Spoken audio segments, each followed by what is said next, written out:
Okay, well, we might make a start. Welcome, everyone. I'm Rita Yates, the CEO of Insurtech Australia, and it's a real pleasure to be here today presenting this webinar to you in conjunction with our friends at Insurtech New York. Today, we're taking a closer look at what's happening with Insurtech in New York and more broadly the US, and also taking a very first look at the very recently launched Insurtech New York Accelerator program. So one of our objectives at Insurtech Australia is to help support our members to scale, including into other regions globally. And so one of our focuses, or one of the elements of our virtual webinar program moving forwards, is going to be providing information around scaling into particular regions of interest for our members.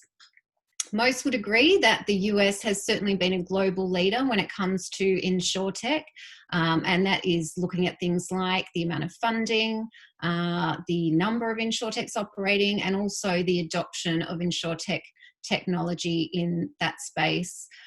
Globally, more than 50% of Insurtech investment has come from the US, as you may know, between the years of 2012 and 2020. So certainly a real leader when it comes to funding. We also know that many Australian Insurtechs, when they first consider scaling into other regions, for them, the US has been and still is one of their first considerations in terms of regions to scale into. So today we're going to be discussing, as I mentioned, the landscape, what's happening with Insurtech in the US and New York. We're also going to be taking a look at doing business in the US as an Insurtech, some of the funding options available, and some of the opportunities available, including the Insurtech New York Accelerator. The agenda for today's session, we'll be hearing a little welcome from Insurtech New York. Then we'll be welcoming the panelists for a panel discussion, and then we'll be opening up for a Q&A to the audience. So we really would welcome any questions. You can pop them into the Q&A section, which is down the bottom of your webinar, and we'll get to those towards the end of today's session. Okay, so before we begin, just a few very quick updates from Insurtech Australia. Despite COVID-19, we have continued to see our ecosystem grow, and we'd like to just take a moment to welcome our new members over the last month, which include FreightSafe, Open, Insurtech, Ubind, and SuperChoice. And we will be posting a little bit more information about those Insurtech organisations in our next newsletter coming out in around a week or so. Apart from that, we just wanted to give you a very quick reminder of some of the events that we have coming up as well. So next week, as you may know, we will be launching our 2020 Australian Insurtech Ecosystem Report, which we put together each year together with EY. That particular launch will be a members and partners only event. And then the following week on August the 5th will be the final pitch event for our DXC Invitational competition, which we have been putting together, obviously led by DXC, but we have been one of the main supporters of that competition.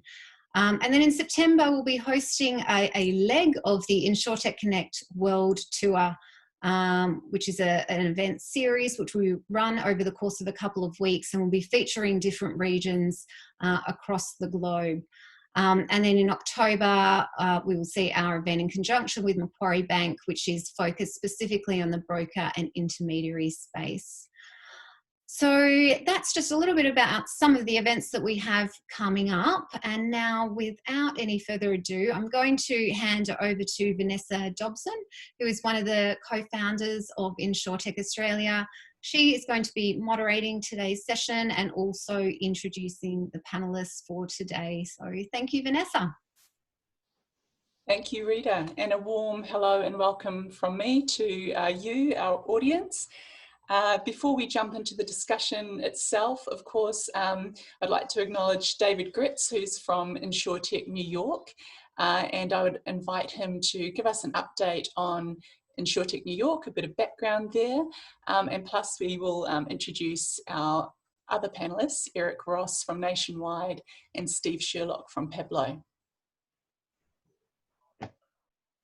Thanks, Vanessa. Really appreciate the opportunity to be with all of you today and the opportunity to share more about the New York marketplace. Insurtech New York is a very similar organization to Insurtech Australia in the fact that we really focus on serving our region and our members. Really, as an organization, what we do is we help support talent to bring them into insurance, create an innovation-friendly environment from a regulation perspective, and most effectively match up insurtechs with insurance carriers and investors. We do that through our events, our annual competition, and our accelerator. On the screen, you're seeing our accelerator, which is now open for applications now. And really, the design behind it is that there's a lot of programs that have been created in the United States that had focused on the earliest stage companies, pre-seed and seed. And what we realized is there was a need both in the New York marketplace and globally to help companies that need to scale. And our focus is on startups that have their initial customers and have some revenue and are looking to really expand into the New York marketplace and broader into the US. And the idea is that once you get your initial few customers that are friendlies, the difficult part is crossing that chasm. So our goal is to really help startups cross the chasm by introducing them to the right carrier and broker partners, helping them find funding for their Series A and B, and connecting them with the right talent. Because oftentimes, one of the most difficult parts of scaling is hiring the right people. So actually integrated into our program is a job fair that will have talented people from all over the country that can help grow your company. So we are actively looking for Australian-based insurtechs to participate in our program, and we hope to have you participate. You can apply at Insurtech NY /accelerator. So that covers the details about Insurtech NY. I'd like to also introduce my co-panelists. So what's funny about this is Insurtech NY focused program, and we're talking about the New York market, but I actually met both Erik Ross and Steve Sherlock in the West Coast. Erik, I don't know if you remember, but we originally met at Plug and Play for one of their demo days. And Steve and I met through the Silicon Valley Insurance Accelerator for one of the events. And as my background, I have been going back and forth in both ecosystems, so can definitely share about the West Coast and Silicon Valley if you're interested as well. So Steve Sherlock is a serial entrepreneur with deep expertise in e-commerce.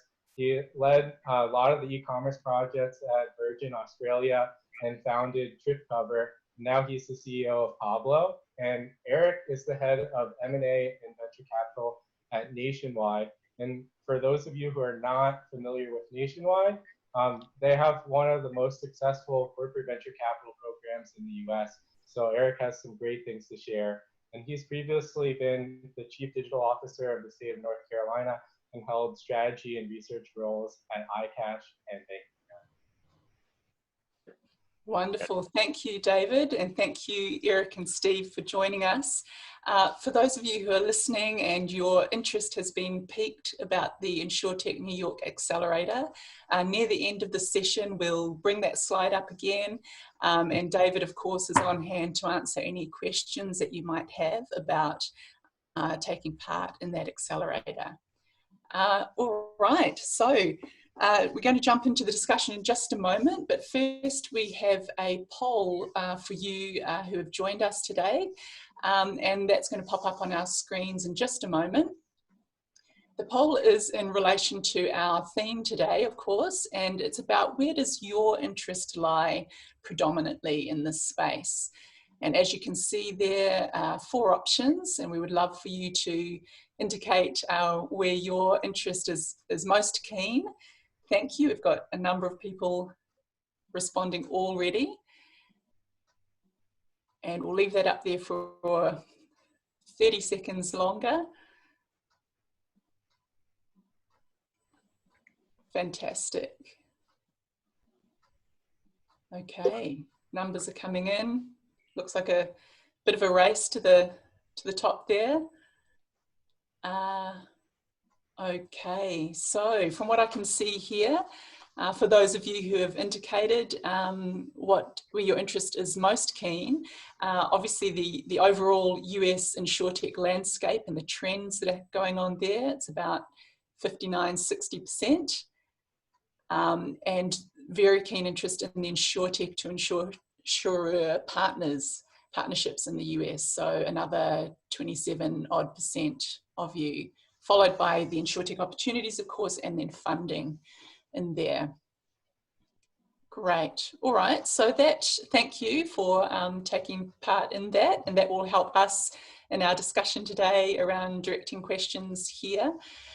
So we heard from David earlier just a brief background about Insurtech New York and what that organisation aims to do, which of course we are in strong support of. And so David, what does the broader Insurtech New York ecosystem look like currently, and how does that compare to the rest of the US? Sure. So New York is a very interesting environment in the US because of such concentration. In terms of absolute insurtech numbers, the New York metro area itself has over 150 insurtechs in various stages. And obviously many of you know about the unicorns, Lemonade, Oscar Health, and Policy Genius, who have been getting a lot of traction and attention. But beyond the insurtechs, there's also a very high concentration of carriers. There's over 80 life insurance carriers alone that are on the New York Life Insurance Council. And New York has a pretty strong P&C specialty market. So think marine, financial products, and other specialty products like surety. And the reason why that's so strong is because of the access to the London market and a lot of creative underwriters in New York. Beyond that, traditional P&C carriers from the Midwest and outside of New York on the East Coast also do a substantial amount of business in New York. And many of the international carriers like Tokyo Marine, QBE, and Sompo have substantial offices in New York. For example, Sompo has over 1,000 employees just in the New York metro area. Wow, okay, huge numbers, obviously a much bigger market than here in Australia. A question for all of you, where do you see the current opportunities for Insurtech lie, and or any gaps that are evident across the value chain or in certain proposition areas? I can start there. So, I think about a couple of years ago, call it like 14 to 16, right? We saw a lot of, Insurtech start in the lead gen and sort of front end funnel type of opportunities, right? And so you had lead gen, then a lot of folks migrated to MGAs, then to MGUs, and then you had, call it the handful of neo carriers like, David mentioned Lemonade, Root, Metromile, and then a little later Hippo and then Next, right? But from that evolution, that cohort's pretty mature now, right? We see a lot of opportunity in the value chain around new data, underwriting, pricing, things that can actually help a carrier with either operational efficiency, focused on making a better customer experience, so shrinking the time from quote to bind. And then, on the claim side, definitely a lot of opportunity there as well from a, how do we make this faster, easier, better for the customer? So I think, those parts of the value chain seem to be the more, a lot of areas, again, for incumbents to be able to work with startups in that space. Great. Okay. And Steve, have you seen similar trends or anything in addition to that? Yeah, I mean, look, the way I sort of look at it is that there are so many products that still aren't digitized throughout the whole ecosystem of insurance companies. And so I think there's a real opportunity. I mean, it's not that sexy, when you think of digitizing something that's analog, but it is sexy when it works, because there's a lot of people. Just to give you an example, so we work with a number of large insurance companies, and we distribute some of their products, and we distribute it into the booking paths or purchase paths of travel-related sites, so vacation rental properties, for example. And the insurance company that we work with, they just don't have the mindset to think, how can we distribute our products more seamlessly? So we've sort of done that, looked for opportunities where insurance carriers aren't distributing in niche areas, and we've taken up those opportunities. Great. Okay. And how about you, David? Are there other trends that you're seeing in play at the moment? So I'll cover a couple areas I think maybe Erik and Steve didn't touch on, and then go on the areas I think they're really highlights. So from what we've seen from our members, the areas that are less solved or there's less attention in them are in the life and annuity space. And what we've found, like Erik had mentioned, that distribution and anything to get from the quote to bind process is really valuable. And at least in the US market, many of the life carriers still rely on actually getting blood samples in order to underwrite a customer. And obviously in the COVID world, that's just unrealistic and isn't really going to happen. So almost all the life carriers we're talking to are looking at what are opportunities for accelerated or automated underwriting. What are external data sources that we can tap into to be able to make the same or better decisions? And then the other thing is, beyond the most common traditional lines like property, personal auto, or even term life, a lot of the carriers are saying, how can we automate the process by supplementing extra data? So in the small business insurance, it's oftentimes difficult to get the data. So how can we supplement or verify that data? And then on the traditional commercial lines, how can we simplify the process to get loss runs? How can we reduce the time it takes to do renewals? And then on the claims side of things, how can we collect data and standardize that data so it, on the broker side that have TPAs, it goes into their TPA and agency management system, and on the carrier side, that can be collected to process claims faster. Yeah, and that I guess we certainly experience that tension amongst incumbent carriers with respect to new data coming in and how that can be verified and used seamlessly and within the appropriate levels of privacy and so on. So it sounds like that's an ongoing challenge for all of us. Great, thank you for that. Now, Steve, hopefully the audience has perhaps picked up on the fact that you have a similar accent to some of us over the side of the water.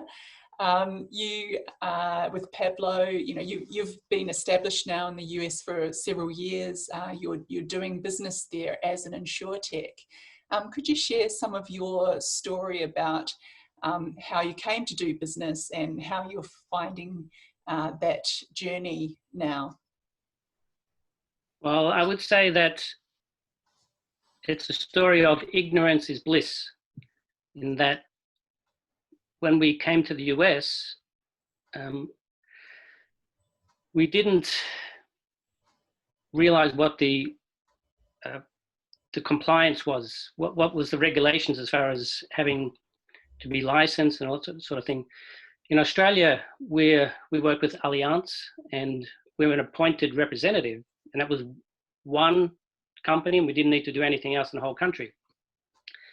But here we quickly found that we actually need to be licensed, and if we want to sell throughout the whole country, we needed to be licensed in every state, and the company needed to be licensed, and I personally needed to be licensed. And that meant I actually had to do exams to become a licensed agent. So if I had known the pain that was going to happen and how difficult that was to get through that whole process, I probably wouldn't have done it. that's why I say ignorance is bliss, because we've got through that process. But now that puts us as a startup, gives us a lot of autonomy, is that because we cover every state, that we're able to pick and choose which insurance companies we want to work with, rather than being aligned just with a couple.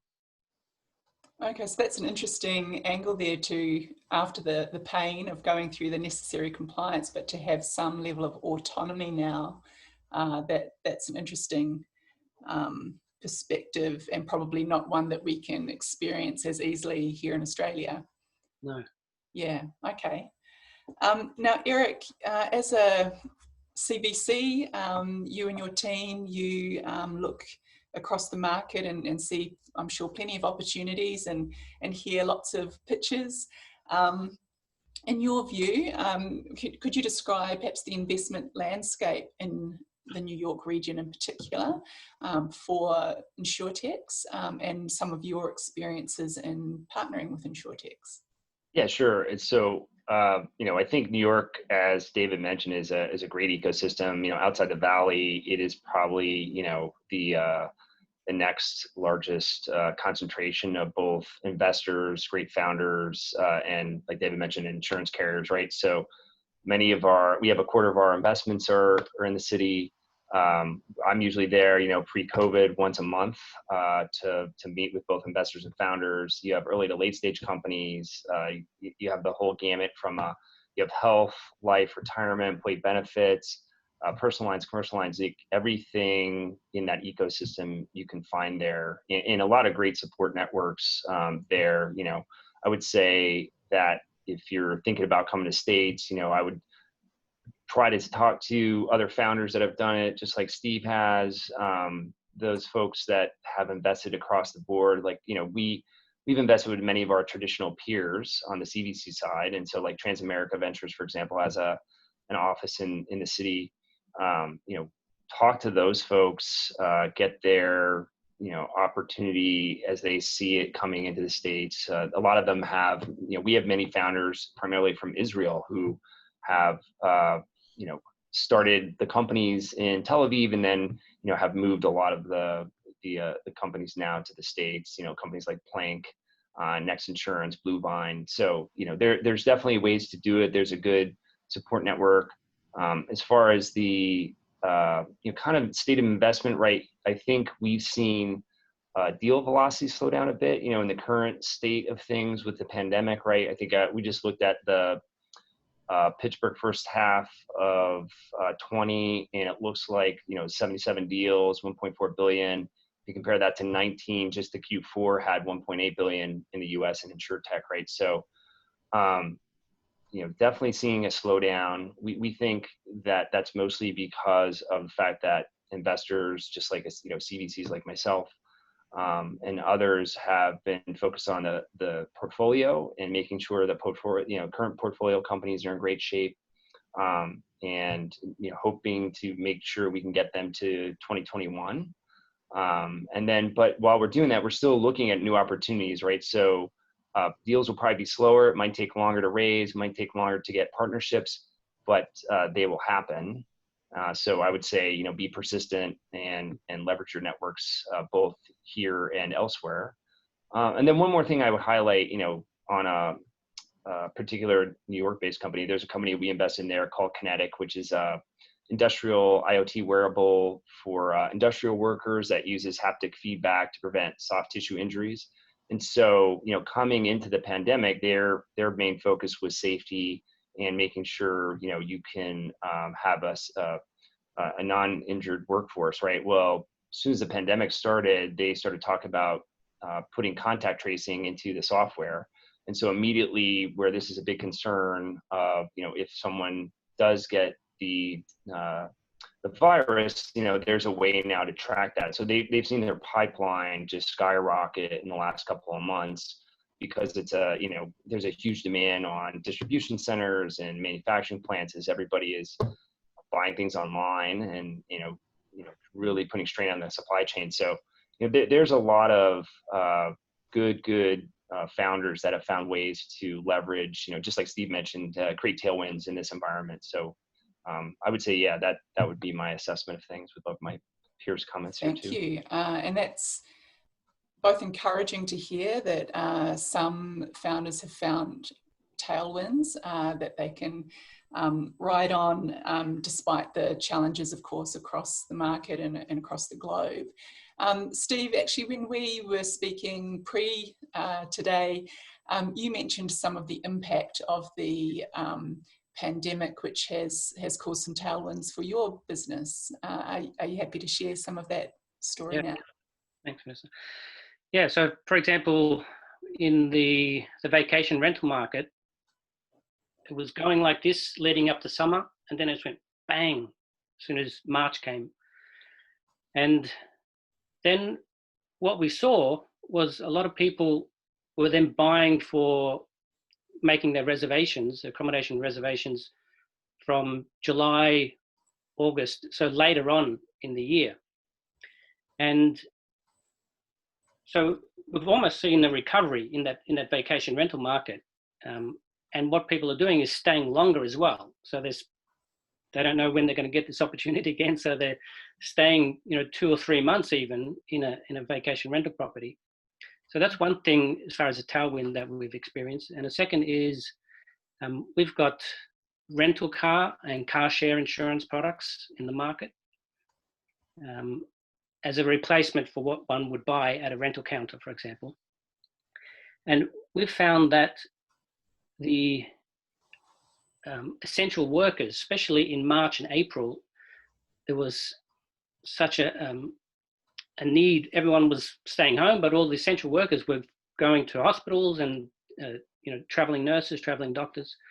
And so we saw a huge spike, and that's sort of continued now, which is because the spike and then the travel market sort of continued to some extent. So people who would be flying, maybe now they're renting cars. So that was, touch wood. There were 2 tailwinds that have helped us, but we're not counting our chickens because anything can happen. Of course, yeah. And Erik, you mentioned earlier, you gave some great advice to players who are perhaps interested in entering the market about who to make contact with and chat to. You also mentioned about support networks, and I wondered from everyone's perspective, what type of support networks are in place for insurtechs locally and for those perhaps scaling into the region.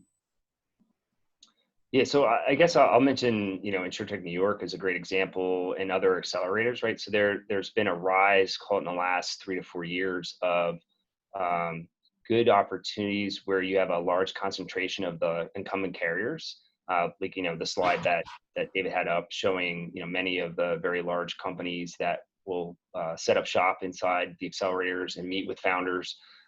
We see that across the board and in different hubs too. There's you have San Francisco in the Bay Area, you've got Des Moines, you've got Hartford, New York, Boston, Columbus. We have several located here as well from Insurtech side. So you've seen many of these sort of hubs pop up that have become hotbeds for Insurtechs, and those accelerators are great examples of ways where you have that concentration. And the same thing with some of the conferences that have also come over the last several years. Insurtech Connect is a big one, right? Where you're looking for a concentration of both the carriers, investors, and talent as you're thinking about growing and scaling your company. So those would be my suggestions right up the top of my head here. Great. And David, Insurtech New York is relatively young. However, as you pointed out earlier, there are a huge number of Insurtechs just in the New York area alone. From your members, what kind of requests or areas are they most seeking support in? Yeah, so I think really the 3 areas that our members have been seeking support.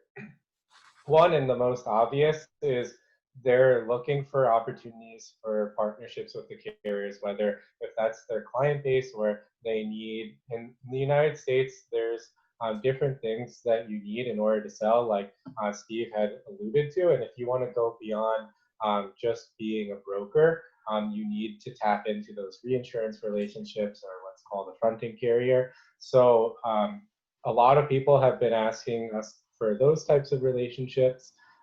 The other area that's pretty popular is looking for talent, because I think in the US, there's two types of insurtechs. There's insurtechs, which are usually the ones that start in the Silicon Valley type, which is technology-based founders that are serial entrepreneurs, and they know how to grow a company, but they don't necessarily have deep insurance expertise. And I think Steve is a perfect example. And they're looking for senior underwriters. They're looking for people that have deep insurance product expertise.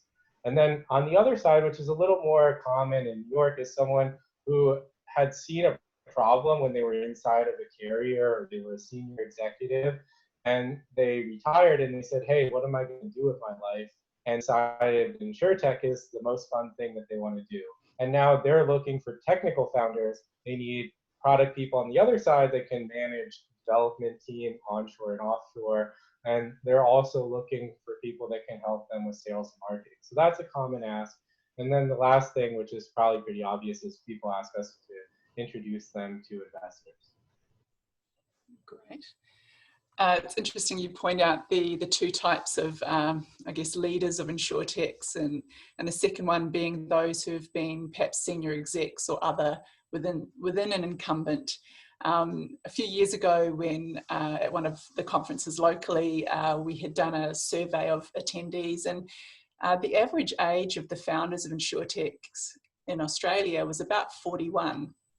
So it wasn't, 25-year-olds out there getting it. And generally it was the people in the early 40s who are founding were those execs who have been within an incumbent and have reached a point where they're convinced that we could do this better. And I need to partner with some tech savvy people and partners, but I think we can make this work. And there was an interesting level of kind of determination amongst those founders. So it was an interesting observation to make. Wonderful. And just to our audience, I see a couple of questions have come in through the chat channel. Also, please feel free to start posting questions through the Q&A as well, and we can start moving to those questions shortly. All right, so we've talked, I think you alluded to this a little bit, Erik, in terms of, I guess, success stories in the New York area. What have any of you seen? Have you seen any of the other geographies who have perhaps moved into the US, who've made a go and are doing okay? And you mentioned also the increase in or focus on claims, and I wondered how virtual claims are coping in this world. Yeah, so, on that topic, and I think David alluded to this before, anything, the biggest, I would say, motivator or prime mover for large incumbents on virtualization has been the pandemic, right? And it's kind of a running joke on Twitter, but it really is, where we personally, I give great credit to our C-suite and our board. We moved from talking about going virtual to 30,000 associates going virtual 2 days later, and have somewhat come back to the office as the conditions have lessened here in Ohio. But it really is the case where we have a lot more openness and willingness to have some of these conversations around what parts of the value chain can we actually digitize and virtualize right now? How can we do it, as fast as possible? We are likely not able to build everything ourselves, and so that will take too long, and we need solutions now. So it's a great opportunity at this time from a partnership side with early and late stage companies that have been working on these types of solutions. So yeah, I think this is a good opportunity. I think you have willingness from lots of carriers that are looking at legacy infrastructure and wondering how they're going to continue in this type of environment, and thinking about what changes they need to make in order to basically be ready forever now in the new normal or what we're facing. Okay, so the change from carriers that you've seen is perhaps a greater willingness to at least explore partnerships at this time? I think it's created tailwinds for, working externally. I would say, I'm not a traditional insurance person by trade. I'm more on the other side of the table on software startups. But what I've seen is that, again, traditionally they've tried to build a lot of things, or at least keep a lot of things on premise from a technology infrastructure. And it's really forced a hard look at that and thinking about what is the fastest and best way that we could both help our members keep the business running and get to a solution where we're creating a value chain that is best for everybody involved. And so that is likely looking to the outside for assistance in many parts of the value chain, like we heard on data. So how we whether it's a life policy or if it's an SMB policy, what are new data sources and what are underwriting insights that we can use immediately as soon as we know a business owner's name and their address, that we can immediately try and get them through Accelerator underwriting, get them back a policy immediately without having to touch everything manually. So there's a lot more attention now to those types of processes, where I think before, yes, most companies were looking at this and saying they need to change, but now you have a dramatic sort of black swan event that changes everything and forces everyone to actually make those changes immediately or as fast as they possibly can. Yeah. Okay. And thank you.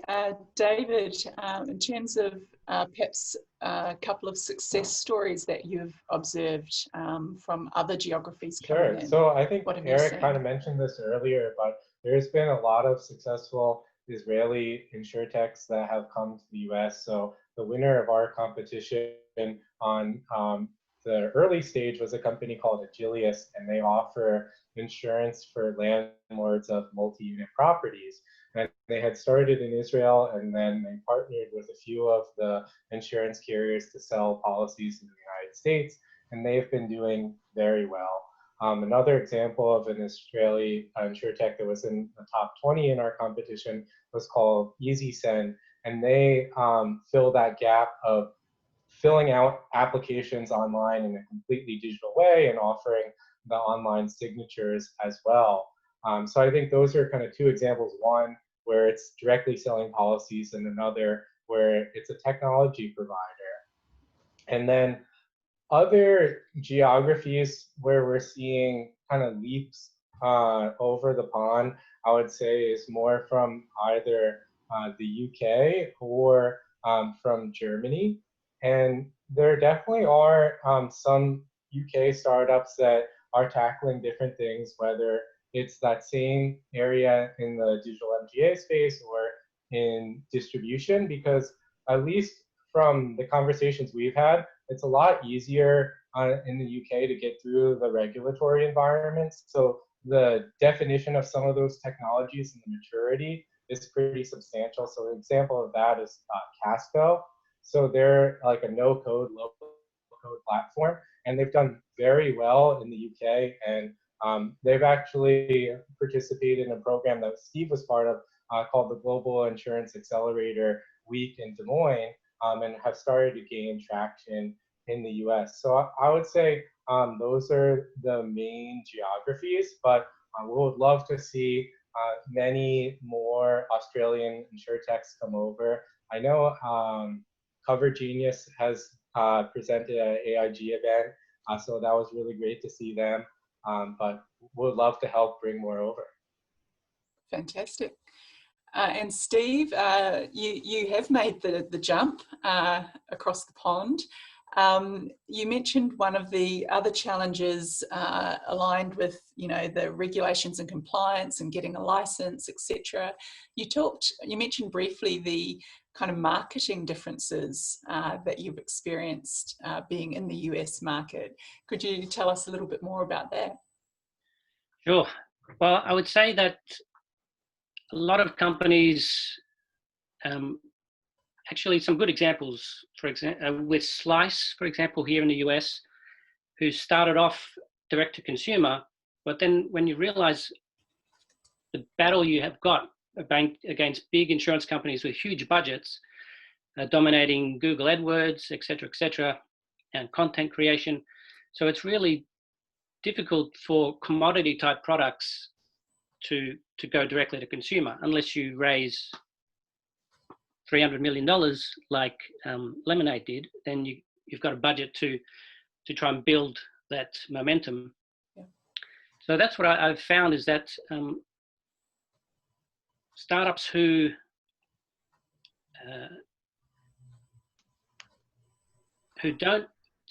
have a direct to consumer approach, if they don't make it a very niche area where they can really dominate just that little niche, then that's one way for them to be able to use minimal marketing, but to really focus in. But otherwise, if you're competing against the big insurance companies or people with big budgets, it's going to be a problem.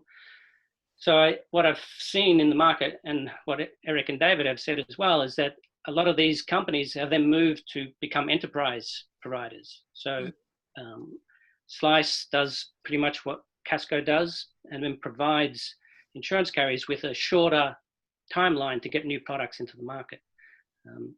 Yeah, so that's my take on that.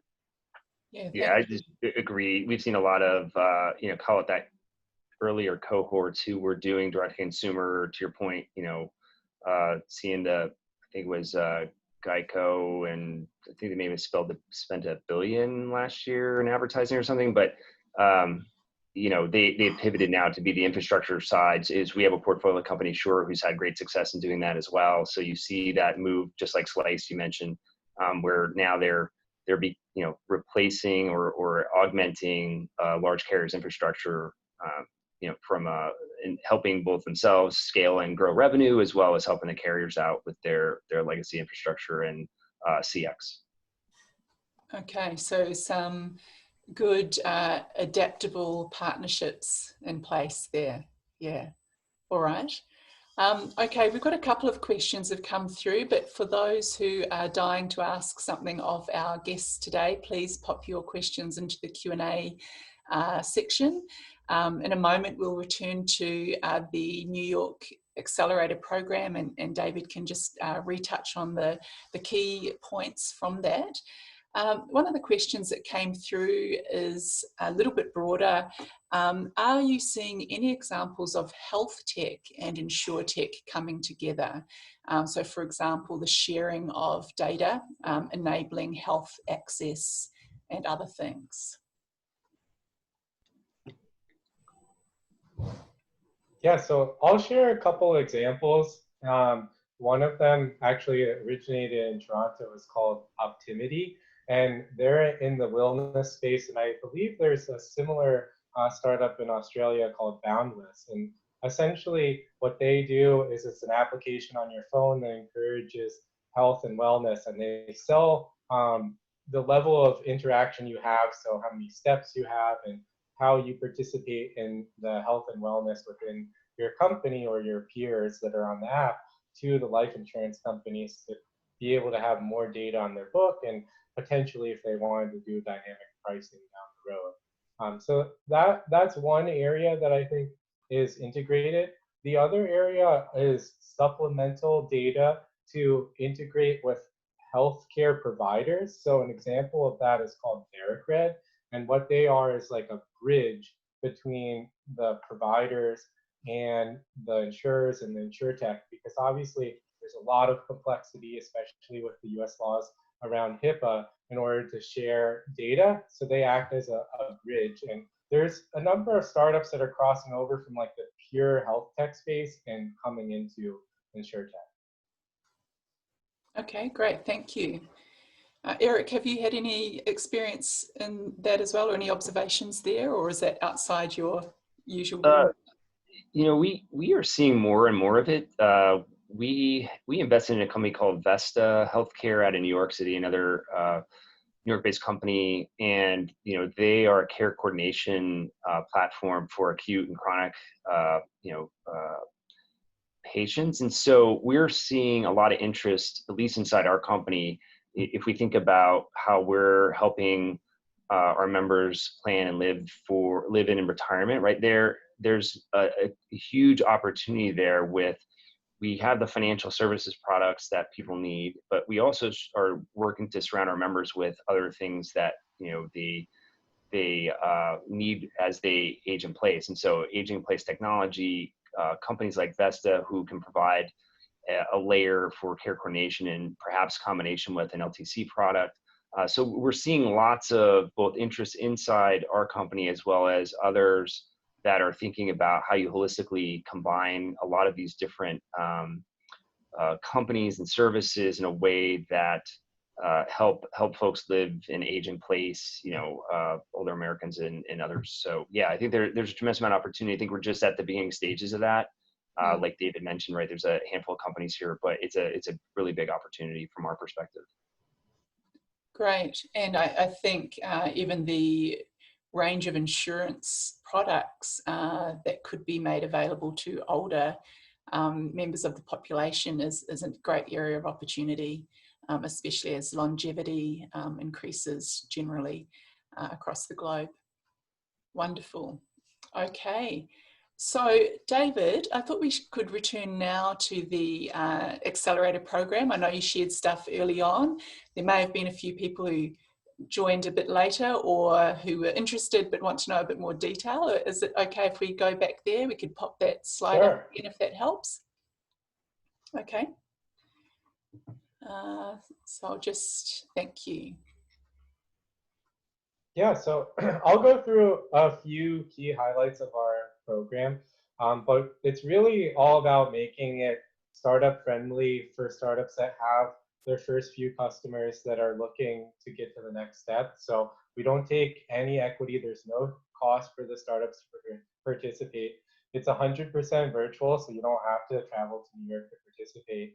And it's really high impact. So there's other programs in the US where you might have to spend 90 days or 100 days in place, but we made it just 12 days over 6 weeks. And really the idea is that the startups that are participating are mature startups. The founders have customers and they know what they're doing. They have product market fit, but they're looking to just expand into a new geography or to increase their market share. So we have really 6 weeks to go through all the key topics from proof of concept, implementation, funding, how to hire the right people, and doing business in New York. So we're going to have people from the New York regulators, from economic development, and all the key stakeholders that support the New York ecosystem that participate in the program. And it's really supported by our members. So I don't know if I mentioned earlier, but Erik is one of our members through Nationwide. And how we work with our members is that we spend a lot of time with them understanding their needs.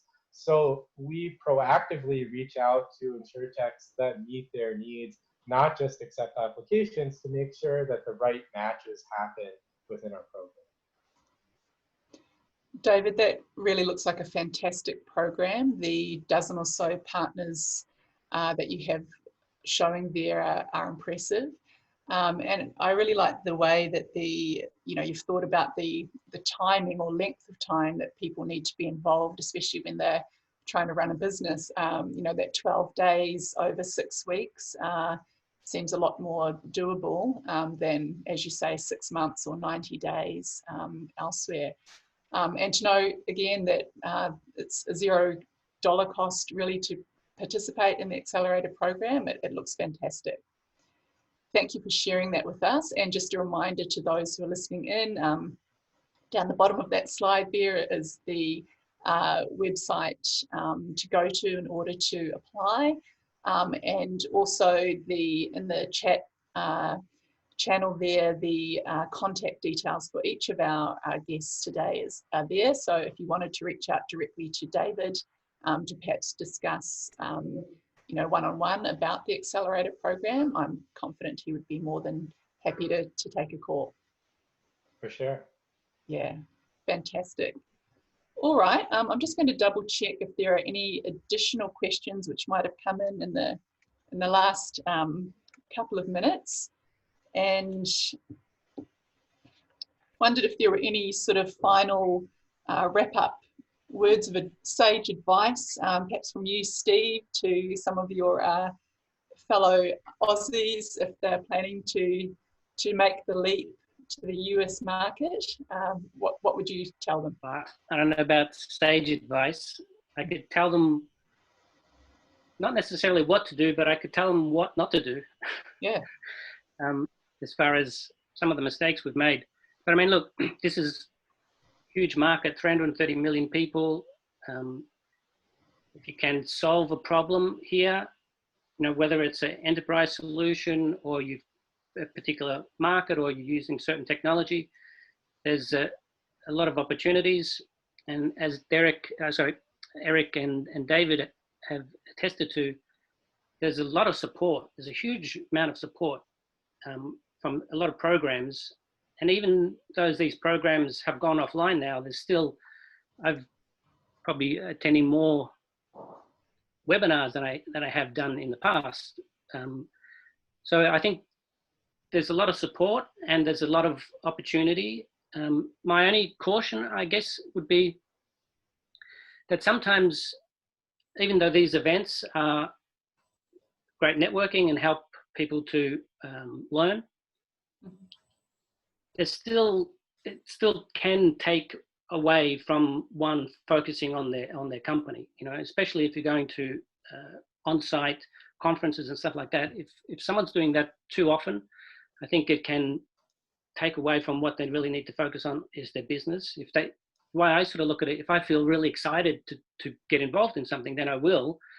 But if I don't, I'll just keep doing my work. And so it's sort of a two-edged sword. So I think getting that balance is a good challenge to try and work out. Yeah, having that focus where it's required, I guess, is quite a discipline for all of us.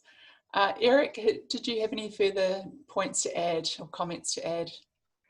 Yeah, it's you know, it's an unprecedented time. I think, you know, there's many investors, all of our peer CVCs, like, you know, Nationwide, Liberty, AmFam, Transamerica, Mass Mutual, we're all still investing. So, you know, it may take us longer, diligence may take longer, but all of us are still in the game. We're all committed to the portfolio and to trying to be helpful as much as possible. And I would say the same thing about the institutional investors as well. So, you know, diligence has changed now to be completely video, which is something that we're all adjusting to, since everything, you know, we would always want to meet face to face with people and get to know them both, you know, from a social perspective as well as a business perspective. But now, you know, we can do that. It just will take a little bit more time. So I'd say be persistent, be patient. You know, things will happen if you've got a solid business or business model, and just, you know, have a little patience with some of the timing of things, because we're just delayed a little bit from the ability to handle this type of environment. Thanks, Erik. That's really encouraging, and so good to know that investors and big incumbents are still in the game to partner. Fantastic. Yeah. All right, in a moment we're going to jump to Rita just to share some closing remarks. David, it's been great to get to know you and your colleagues Tony and Brett at Insurtech New York. I hope you and your members have enjoyed today's webinar, and we really look forward to partnering with you going ahead in other ways. And thank you for highlighting the Accelerator to our members.